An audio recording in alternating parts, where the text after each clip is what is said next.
हारिस रऊफ को पता चला कि लाहौर कलंदर के गुजरांवाला में फ्री ट्रायल हो रहे हैं, यहां उसकी सिलेक्शन हुई, जिसके बाद उसकी ट्रेनिंग का मरहला शुरू हुआ। आकिब जावेद ने उसे सख्त डाइट और शदीद किस्म की ट्रेनिंग करवाई।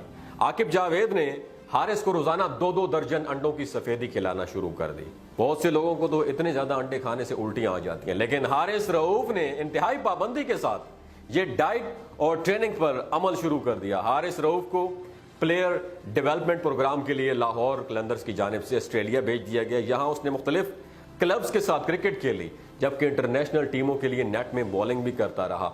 न्यूजीलैंड के साबिक कप्तान ब्रैंडम मैकुलम की नजर हारिस रऊफ पर पड़ी तो उन्होंने पाकिस्तान की टीम में इसको शामिल करवाना चाहा, लेकिन आकिब जावेद ने साफ इनकार कर दिया।